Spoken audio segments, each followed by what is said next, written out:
Welcome back to the Warehouse Podcast, part of the Believe Podcast Network. My name is Tyler, and today, folks, we have got some not so breaking news. In fact, as of this recording on Thursday, the 30th, it's a couple days old at this point. The Orioles, though, have officially made, I think, arguably their biggest move of the entire offseason, and the offseason hasn't even technically started yet. It doesn't start until after the World Series ends, but the Orioles have already done it. They've gone and hired their new manager, and his name is Craig Albernaz, the former number two with the Cleveland Guardians, and we will get into that in this what should be a relatively brief episode. You guys have heard the long and the short of this hiring at this point. Like I said, we're late to the game, but I think we wanted to certainly give our 2 cents on this before we get too far away from it. Before we get into it, though, I do want to provide some words from an advertiser we have, and that advertiser is Delete Me. Delete Me makes it easy, quick, and safe to remove your personal data online at a time when surveillance and data breaches are common enough to make everyone vulnerable. Let's talk about data brokers for a second. Do you know what data brokers are, what they do? Well, what they do is they try to get your name, your contact info, your social security number, your home address, even information about your family members. They can compile all of that. And who knows what they're going to do with that? I don't want anybody else to have all of that information about me. Well, that's what data brokers are after. Delete Me tries to combat those data brokers, and the New York Times Wirecutter has even named Delete Me their top pick rather for data removal services. I don't know about you, but I'm somebody that's online probably too much for my own good. And I'm out there, I'm buying things, I'm surfing the web, I'm leaving comments, I'm just making award-winning worthy podcasts if I do say so myself. And I'm a known liar sometimes, I guess, in that regard. But as somebody that is online far too much. I know my information is out there, and I that worries me. So a service like Delete Me could come in really good handy to make sure that nothing bad happens to that data out there. So what I suggest is you take control of your data and keep your private life private by signing up for Delete Me now at a special discount for our listeners, and you can get 20% off of your Delete Me plan when you go to joindeleteme.com/hit. That is joindeleteme.com/HIT and use the promo code HIT at checkout. Again, the only way to get 20% off is to go to joindeleteme.com/hit and enter code HIT, HIT at checkout. That's joindeleteme.com/hit, code HIT. And thank you, Delete Me, for sponsoring this episode of the Warehouse Podcast. All right. Let's get to the meat and potatoes of this episode. As I said at the top, the Orioles have announced the hiring of Craig Albernaz as their manager. Who is Craig Albernaz? Well, he comes to us from the Cleveland Guardians. He was the number two under Stephen Vogt for the last 2 seasons. So, I think that's the first thing I want to talk about is people are saying that he's bringing this winning mentality from the Guardians. The Guardians know how to do more with less, and he's just, we're going to instill that in the Baltimore Orioles. I think we should pump the brakes on like that specific thread of a talking point because, he's been there 2 years. Yes, I'm sure you pick up some good habits. Yes, Stephen Vogt seems to do a really nice job as the manager, and the fact that Vogt wanted Albernaz as his number two, I think, does say something about Albernaz as a coach, as a person, as a baseball man. But I don't think that necessarily in 2 years he has learned everything and anything about winning at the major league level, and he can do no wrong and things like that. However, what I do think is relevant is that prior to his second season with the Guardians, he was promoted essentially from, I think, bench coach to associate head coach or associate bench coach. I can't remember the exact title. But the reason that he did that is because he was actually a finalist, and the Orioles, or the MLB rather, has this mentioned in the article, which I can link in the notes here about Albernaz, is that he was a finalist for two jobs last offseason, one with the White Sox and one with the Marlins. And he ended up withdrawing from both of those essentially because the Guardians gave him a slightly better title, I would imagine, an increase in salary. And at the same time, look, the White Sox and the Marlins, I don't know that I would categorize them as the most functional organizations in the sport. I think the Marlins are doing some interesting things, but historically the Marlins are a bit of a disaster. And the White Sox have been in a rebuild for an extended period of time right now. And although they were better in 2025 than they were in 2024, I think still that organization has quite a long way to go. And I think from Albernaz's perspective, he would say, yes, I want to be a manager. Yes, I think I can be a manager, but maybe let's wait till next offseason where there might be some more attractive spots to land. And I think that's definitely been the case this offseason. I mean, obviously, a biased Orioles fan perspective is that the Orioles are a pretty attractive job. I mean, they were a really good team for the two seasons prior to this. I think they were, a pretty intriguing team even the year before that in 2022. And then this year, I think you look at the Orioles and say they had some bad luck. Yes, there are some flaws in, I think, their roster construction for sure. Who they went after on the free agent market last offseason, pitching wise, wasn't the most logical in hindsight. And there are some flaws to their game that I think were state of the art a couple of years ago. And I think now we're seeing with, as I record this, the Blue Jays are one win away from a World Series title, playing basically the opposite of three true outcome baseball, which has been sort of the in vogue thing for a while. I think the Orioles are still sort of outdated in that way. So there are some critiques for sure of the Orioles organization, but in general, the roster construction, the farm system, the up and coming Latin America scene with the Orioles, I think the Orioles are a pretty attractive job. There were other jobs out there as well that are intriguing. The Twins are a fairly stable organization. I know they locally they have some critiques of their ownership group, and the way they sold some players, a ton of players, half the roster off this summer. Maybe they're not as attractive as they once were, but they were out there. The Padres, so quite a few interesting jobs out there. And I think Albernaz was smart to wait a year, and now he ends up as the Orioles man at, what is he, 43 years old. So, go through the resume there. Obviously, was with the Guardians the last two seasons. Prior to that, was with the Giants as their bullpen and catching coach. Prior to that, was in the Rays organization, which is where he played his professional career. He never made it to the majors, but was with the Orioles with the Rays for a long time. Undrafted out of college, but signed with the Rays. Played there for a long time, played, I think, 7 or 8 years in the minor leagues with them, and then moved on to the Tigers organization at the very end there. And again, like I said, never made the majors, but was a catcher. And again, that's another common thread here is the catcher position tends to be one that, for whatever reason, whether it's because they have to have their head in the game every single play of every single pitch of when they're in the field versus, you can kind of doze off a little bit if you're an outfielder or a first baseman. Like, your job, you're kind of on autopilot a little bit, especially with not runners on base. Whereas the catchers kind of got to have their head in the game every single pitch. Just that seems to be the position that a lot of guys who are, especially first time managers or rookie managers, it seems they like to go for catchers. They don't always need to have a ton of minor league managing experience. They can just kind of go from being a coach to being a manager at the big league level. It seems that's the thought process anyway. So with the Rays as a player, forward-thinking organization, as a catcher, sort of the position that tends to breed a ton of managers anymore. And then after he retired from playing, he stayed with the Rays as a coach and kind of worked his way up there. Was with their low A affiliate, triple A affiliate, high A affiliate, kind of bouncing around. Got some managerial experience in the minor leagues.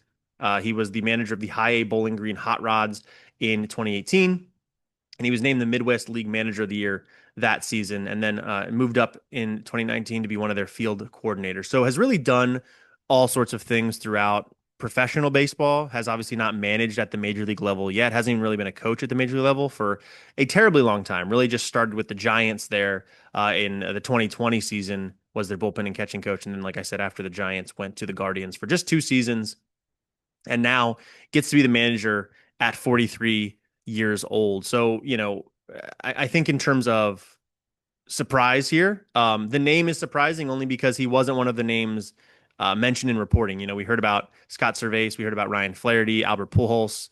I know Jesse did a podcast about that. Albernaz was never a name that was brought up for the Orioles search, but in a way that's very Orioles under Mike Elias. Mike Elias doesn't like to he likes to zig when everybody thinks he's going to zag, essentially. I'm not saying he picked Albernaz just because nobody was talking about him, but I think the fact that we didn't know Albernaz was being talked to necessarily is part of the reason he was the favorite. Why did we know that Flaherty was being talked to? Why did we know that Servais was being talked to?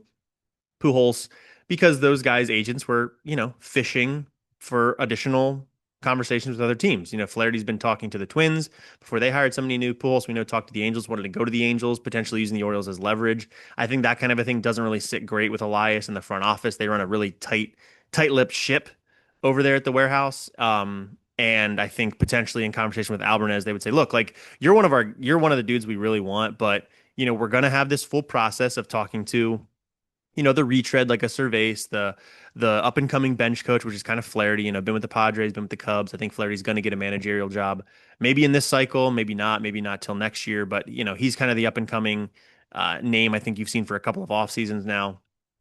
But we're gonna do this full process. We're gonna talk to all these guys. But look, if your name gets in the headlines, if you're telling people that we're talking to you, that's probably going to be a sign that we're not the right fit. I'm not sure if they said it that plainly, but maybe it was a mutual thing. Albernaz saying like, look, the Orioles are a good fit for me, smaller market, a structure that I like, some stability in the warehouse, a new ownership group that has at least publicly said they're really supportive of this baseball operations staff. There's a lot of stability with the Orioles now, and I think potentially Albernaz was sort of wanting to go to the Orioles as well. Obviously, wanted to go here more than he did the Marlins or the White Sox a season ago. And some of that is you sometimes only get so many bites at the apple. The Guardians were good again this year. Who's to say they're going to be good next year? If they fall off a cliff, does that make Albernaz's chance of getting a head coaching job or manager job next year much less? It's always possible. So I think when you get a chance to be a manager, you take it, especially if it's the right fit. So, I think it's a mutual thing there. The Orioles being a good fit, Albernaz making sense to the Orioles, and so forth. As far as the qualities of Albernaz that are going to make him the next Earl Weaver of the Orioles, I couldn't tell you. I don't think most people could tell you. That's kind of why I wanted to wait a few days, because a lot of this is, when the Orioles play a game, I can analyze what's happening on the field. I can talk about a poor decision made, a poor pitch made, the context of a situation. When it comes to hiring a manager from a team like the Guardians, who, look, I don't watch the Guardians a whole lot. The only teams I watch a decent amount of are other AL East teams. One, because the Orioles play them the most, and two, because if the Orioles are in a playoff race, typically I'm going to at least check out, the last couple innings of a Yankees game or of a Blue Jays game or a Rays game, because their outcomes are relevant to the Orioles' playoff future, and that pertains to some other American League teams as well. And the Guardians are in that mix, but a lot of times the Guardians are leading the Central or have their playoff potential kind of in their own hands, and they're just not a team that's on my radar to watch regularly, even though they do, they do some exciting stuff. They have some interesting things. But as far as Albernaz as the coach, as a as a person, I have no real feedback there. So I kind of rely on what the general baseball public kind of thinks of it. And I think universally this has been lauded as a pretty smart hire. You've got in this current environment, you see the Pirates not even really do a search. They just promote the guy that was the interim manager in the second half. And did better than the manager they fired in the first half, but was it the most inspiring hire? Probably not. You've got the Twins going and hiring Derek Shelton, who was the Pirates manager, recently. Again, I don't think that feels like the most exciting hire. It doesn't feel like you're positioning your team to be a playoff contender, hiring a sort of a cast off from the Pirates. That would have been sort of a bummer. Scott Cervase was out there. Again, his Mariner teams would win. They'd be winning teams, but they wouldn't necessarily punch their ticket. And the year after they get rid of him, they go, within one game of the ALC or of the World Series rather.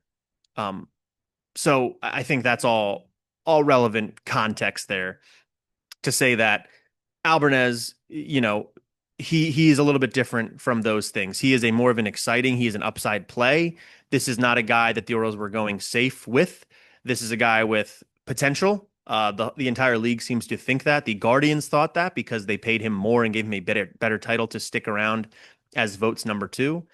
There's value in that, clearly from the Guardians' perspective, from Vogt's perspective, and those are two signals that I think for the Orioles are relevant. Mike Elias talks a lot about how he sort of reveres the Guardians and the Rays as these organizations that are in smaller markets, have smaller budgets, whether they are necessary to have those smaller budgets or they are self-inflicted, whatever the reality may be. I think Elias sees a lot of himself in them with the Orioles.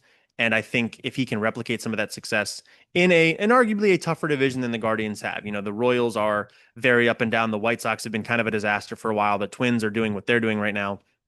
The Orioles need to have a little magic to make things happen here. They need to take advantage of this window that they're in. And I think he views Albernaz as an upside play that can potentially get them farther than a Cervase or a retread like that, who I think, if they had hired Cervase, that's a safer, more conservative pick that I think you probably guarantee the Orioles are a better win-loss team in 2026 than they were in 2025, but I don't know that you expect them to like make it over the hump and really push it towards the World Series. That's not to say retreads can't work. I mean, Joe Torre was a retread, I think, three times over before he got on with the Yankees, and they won three World Series with him. So there's no one size fits all. There's no perfect formula here, but I think the process the Orioles used here at least is sound, right? They talk to everybody. They talk to the retreads. They talk to the first timers. They talk to a guy like Pujols who has, some managerial experience in the Dominican Republic, but none in professional baseball in the United States. Obviously, a legend of the game, going to be a Hall of Famer. That's all relevant as well.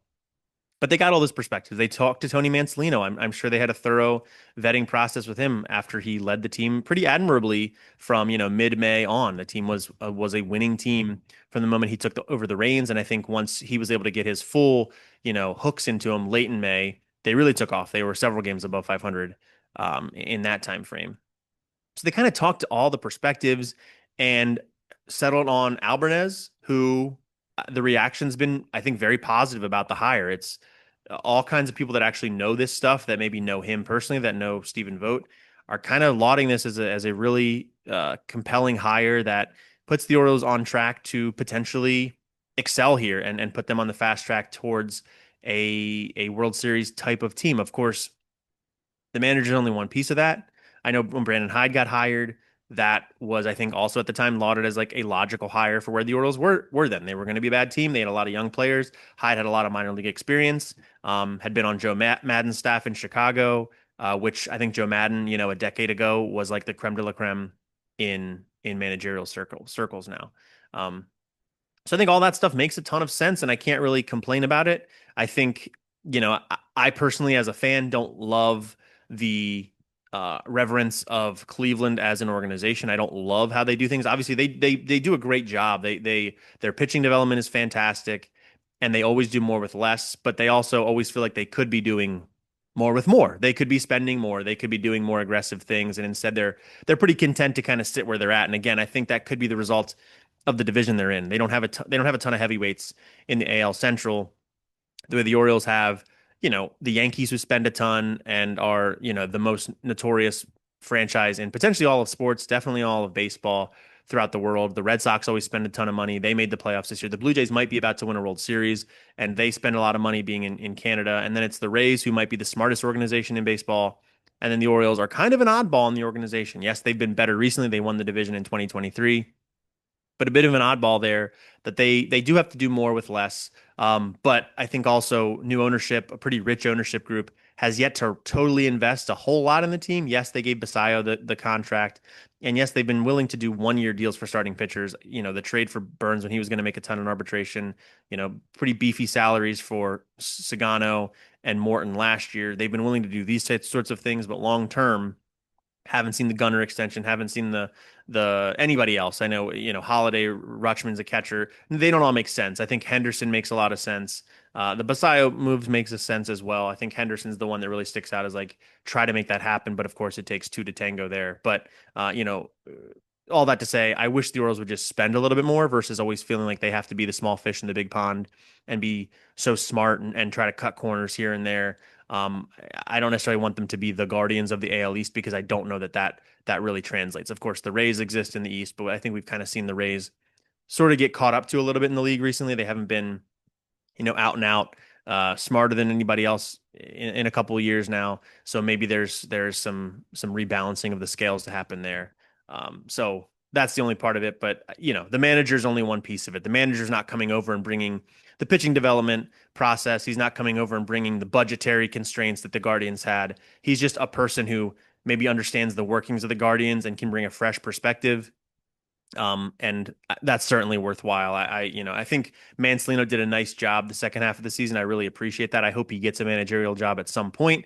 The way he talked about it all season, I don't think he even felt he was ready for that. He said when he took over, yeah, he wanted to be a manager, but probably didn't think it was going to happen for a decade. And, I think that's commendable. That's very reasonable self-awareness to have that not all people have. And I think Tony Mansolino, I hope nothing but good things for him. Obviously, he's unlikely to be back on the staff in 2026, but he should definitely get a job somewhere on a major league staff in the league. Potentially, if Brandon Hyde lands a job somewhere, he's talked to the Nationals and I think one other team. I can't recall. Oh, the Giants, I believe he talked to. Obviously, the Giants have a manager now. But maybe he ends up there.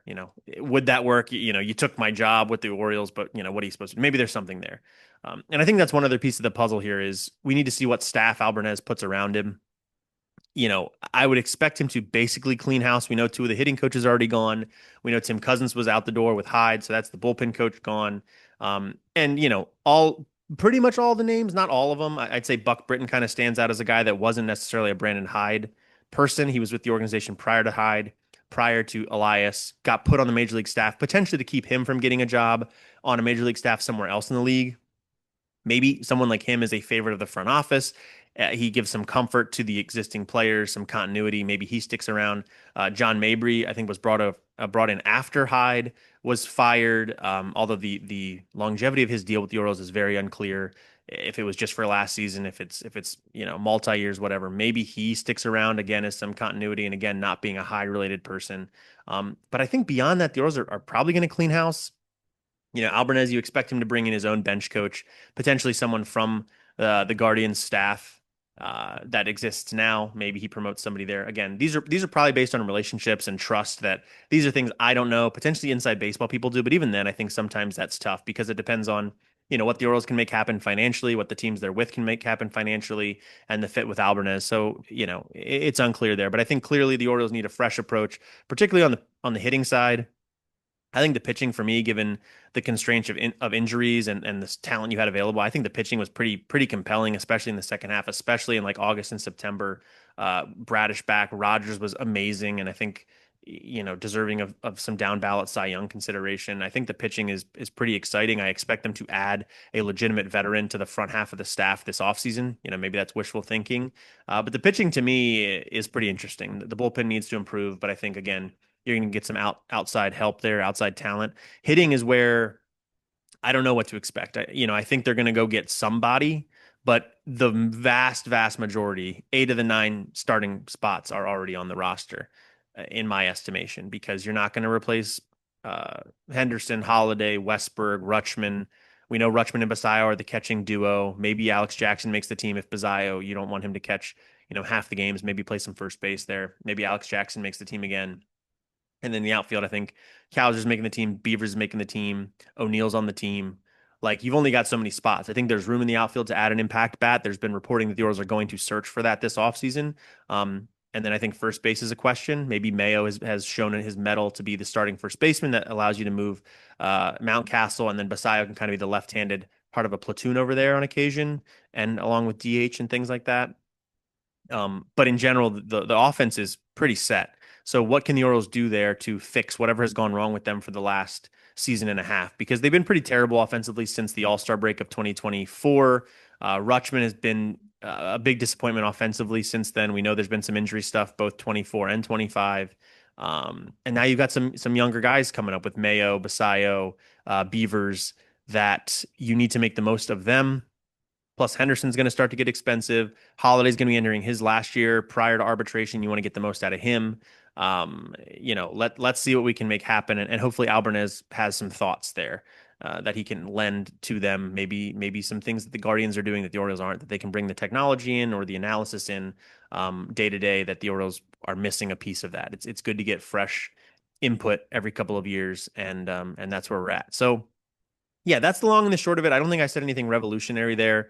It feels like a good hire, a smart hire. The process is sound, but that doesn't mean it's going to work.